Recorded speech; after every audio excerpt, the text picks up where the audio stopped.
never force other people to agree with you, but you give them the notion that the idea you wanted them to have was their own. This is a feminine heart. A woman who really wants a lover does not pursue him, because then most men feel that she's aggressive. And if she's aggressive, she obviously is a woman who has had difficulty in finding lovers. And therefore there must be some undesirably secret thing about her.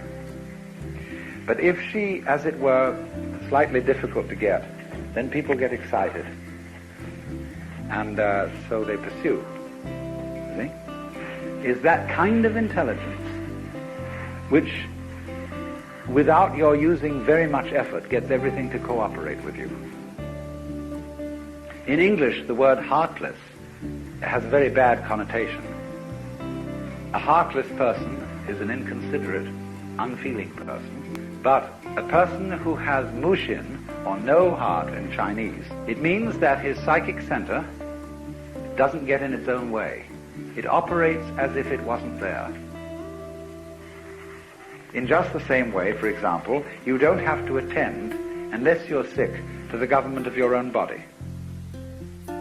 It happens automatically. When you hear well, you'd never hear your ears. But when they start singing, you know, then you're starting to hear your ears, and your ears are getting in the way of their own hearing.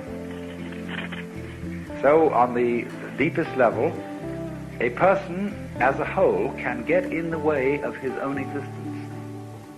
When your belt is comfortable, you don't feel it.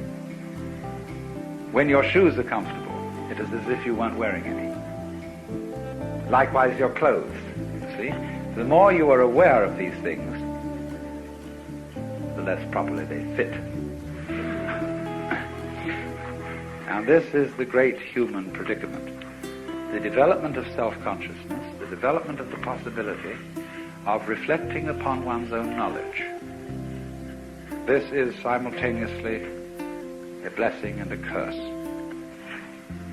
This is the difficulty. But somehow, a very great artist is able at least to give the impression that he does what he does without self-consciousness. It seems perfectly natural. So how does he get there? This is of course connected with the sensation that you're not carrying your body around. I described this morning the sensation that an expert driver has when he really is with it in a car, that the hill lifts him up and drops him down the other side, that he and the road are all one process. When Suzuki was asked, what is it like to have Satori, he said it's just like ordinary everyday experience, except about 2 inches off the ground. And so we say in our own songs, walking on air, never a care, something is making me sing, tra-la-la-la, tra-la-la-la, like a little bird in spring. What is this then? Weightlessness. It means, of course, partly that you're not moving around in constant opposition to yourself. Most people move in constant opposition to themselves because they are afraid that if they don't oppose themselves all the time, something awful will happen. We make an opposition, you see, between the thinker and the thought, the experiencer and the experience, as if you were a blackboard upon which life makes an impression. But in the psychology of Taoism, there is no difference between you as observer and whatever it is that you observe. You wouldn't know yourself unless at the same time you had the feeling of something other.